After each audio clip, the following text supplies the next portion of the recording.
नमस्कार, खबरें दिन भर में आपका बहुत बहुत स्वागत है। आप देख रहे हैं भारत टाइम्स। आज हम बात करेंगे राजस्थान की बड़ी खबर के बारे में।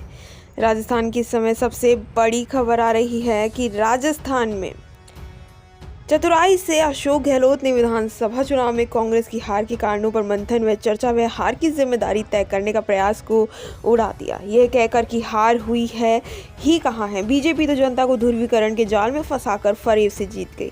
राजनीतिक चतुराई से वह व्यक्तिगत तौर पर इस मुद्दे पर राजनीतिक आलोचना से हमेशा की तरह से बच गए। पर क्या हाईकमान की समक्ष हुई इस बैठक का मकसद केवल बहस न होने देना और लीपापोती करना ही था, तो मंथन करके हार के सही कारणों को कर उसकी पार्टी के लिए आगे के रास्ते की दिशा तय करना। इसी प्रकार सचिन पायलट को पार्टी में ही सही जिम्मेदारी पद संभालने से रोकना उनकी व्यक्तिगत राजनीति के लिए शायद अहमियत रखना था, पर पार्टी को युवा नेतृत्व से वंचित रखना किसी भी दृष्टि से राजनीतिक नेतृत्व प्रदान करने या लीडरशिप का रोल तो नहीं माना जा सकता। यही रणनीति अशोक भाई ने तत्कालीन प्रदेश अध्यक्ष गिरिजा व्यास के साथ निभाई थी, जब अशोक भाई पहली बार मुख्यमंत्री बने। अब अशोक गहलोत ने पीसीसी को फंड्स के लिए तड़पा कर मित्र प्राय कर दिया था। गिरिजा व्यास अक्सर रोया करते थी कि मेरे पास तो पीसीसी में आने वाले लोगों का चाय पिलाने तक का भी पैसा नहीं है, पीसीसी की स्टेशनरी कैसे छपवाऊं, जैसे कि विवादित ही है।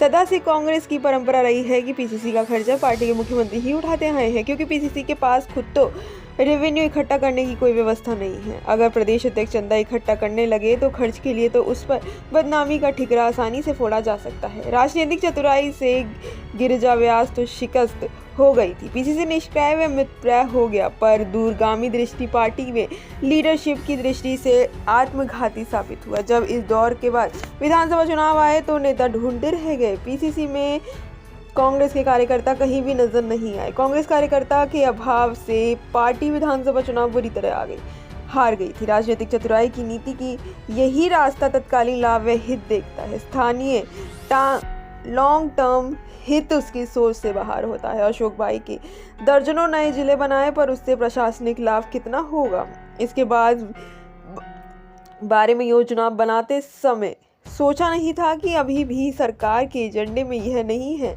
इसी विभिन्न स्वास्थ्य संबंधी योजनाएं, चिरंजीवी प्राइवेट अस्पतालों में मरीजों को मुफ्त इलाज, जिसमें दवाइयां, ऑपरेशन, एम्बुलेंस आदि की सुविधा भी शामिल है। क्या कभी प्रशासनिक मूल्यांकन नहीं हुआ है?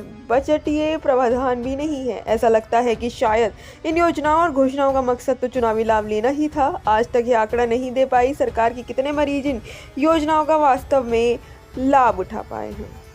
तो अब जादूगर का जादू जो है उन्हें छोड़ना पड़ रहा है, और अब जो सीधी कमान है सचिन पायलट को जाएगी, क्योंकि अब आलाकमान समझ गया है कि ध्रुवीकरण की कोई वजह से नहीं जीती है बीजेपी जीती है क्योंकि वो एकजुट थी और हमारी पार्टी एकजुट नहीं थी।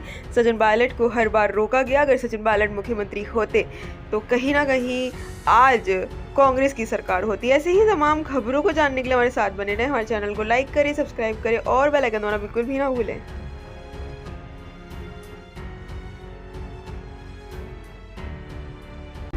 सच दिखाते हैं और सच को देखने के लिए हमारे चैनल को लाइक करें, सब्सक्राइब करें और बेल आइकन दबाना बिल्कुल ना भूलें।